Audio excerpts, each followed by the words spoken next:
11th standard example 2.37 log x base 2 plus log x base 4 plus log x base 16 equal to 7/2 கொடுத்துருக்காங்க. find the value of x ன்னு கொடுத்துருக்காங்க.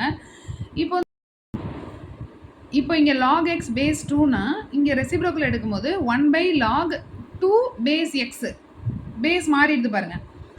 Next plus 1/log 4 base x plus 1/log 16 base x மாற்றி எழுதிக்கணும் reciprocal எடுக்கும்போது.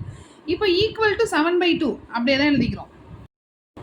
இப்போ next ஸ்டெப்பில் first ஒன்று அப்படியே தான் எழுதிக்கிறோம். நெக்ஸ்ட்டு பாருங்கள் 4ன்னு இருக்கா, ஸோ 2 ஸ்கொயர்னு எழுத முடியுமா நம்மளால்? log x அதாவது பேஸ் எக்ஸு 2 ஸ்கொயர்னு எழுத முடியும். 4 வந்து 2 ஸ்கொயர்னு மாற்றி எழுதிக்கிறோம். 1/log பேஸ் எக்ஸு 16 வந்து 2^4ன்னு எழுதலாமா? Equal to 7/2. இப்போ பவர் ரூல் படி 2 முன்னாடி எழுதிக்கலாமா?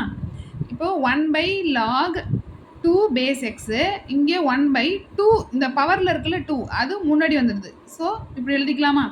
2 மட்டும் முன்னாடி வந்தது, மீதி ஆஸ் இட் இஸ் அப்படியே எழுதிக்கிறோம். நெக்ஸ்ட்டு பாருங்கள் 1/ இதில் எது முன்னாடி வரும்? பவர் ரூல் படி பவர் 4 தான் முன்னாடி வரும். 4 to பேஸ் எக்ஸ் ஓகேவா, ஈக்குவல் டு 7/2. இப்போது இது எல்லாத்துலேயும் எது சேமாக இருக்குதுன்னு பார்த்தீங்கன்னா log 2 பேஸ் எக்ஸ் சேமாக இருக்குது பாருங்களேன். log 2 base X log 2 base X. So நம்ம என்ன எடுத்துக்கிறோன்னா log 2 பேஸ் எக்ஸை வந்து ஏன்னு எடுத்துக்கிறோன்னு வச்சுக்கோங்க. ஏன்னு எடுத்துக்கிட்டோம். ஓகே, அப்போ டேக்குன்னு எழுதிக்கோங்க. ஸோ நெக்ஸ்ட் ஸ்டெப்பில் பாருங்கள் 1/a plus 1/2a plus 1/4a இப்படி கிடைக்குமா? Equal to 7/2. இப்போ இதில் எல்சிஎம் எடுத்தால் என்ன ஆகும்? a 2a 4a 4a தான் எல்சிஎம்மாக எடுத்துப்போம். ஸோ இங்கே 4 வருமா? 4 ப்ளஸ் அதாவது எல்சிஎம் எப்படி எடுப்போம்? a இருக்குது, 4a தான் எல்சிஎம். ஸோ 4 இங்கே மல்டிப்ளை பண்ணுவோம். ஸோ 4 இங்கே 2 இருக்குது, இன்னும் பேலன்ஸ் 2 வேணும், அதனால் 2ஆல் மல்டிப்ளை பண்ணுவோம். இங்கே 4a கரெக்டாக இருக்குது, ஸோ ப்ளஸ் 1 அப்படியே. Okay, equal to 7/2. 4 + 2 6 6 + 1 7 7/4a equal to 7/2ன்னு கிடைக்குது.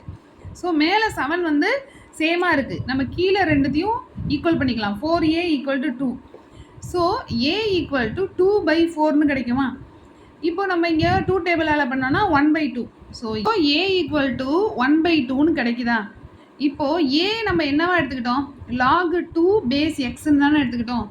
So log 2 base X equal to நம்மளுக்கு இப்போ என்னென்னு கிடச்சிருக்கு? 1/2. ஓகேவா? ஏவோட வேல்யூ 1/2ன்னு கிடச்சது இல்லையா, அதை எழுதிக்கிறேன்.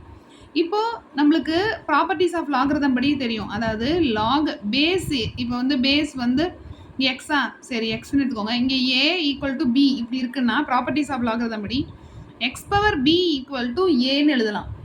ஸோ அப்போ இங்கே பாருங்கள் எப்படி எழுதலாம்? இல்லை x⁻1/2 ஈக்குவல் டு 2ன்னு எழுதலாமா? x⁻1/2 ஈக்குவல் டு 2 பாருங்கள், கம்பேர் பண்ணி பாருங்கள். x⁻b equal to a.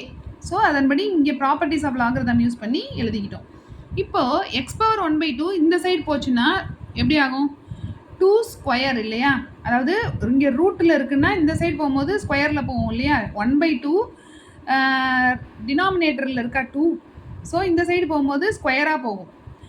Okay, 2 square. So x equal to 4ன்னு உங்களுக்கு கிடைக்குது. ஓகே, எக்ஸோட வேல்யூ தானே கண்டுபிடிக்க சொல்லியிருந்தாங்க கொஸ்டினில். Find x. So x equal to 4ன்னு கண்டுபிடிச்சிருக்கீங்க. தேங்க்யூ.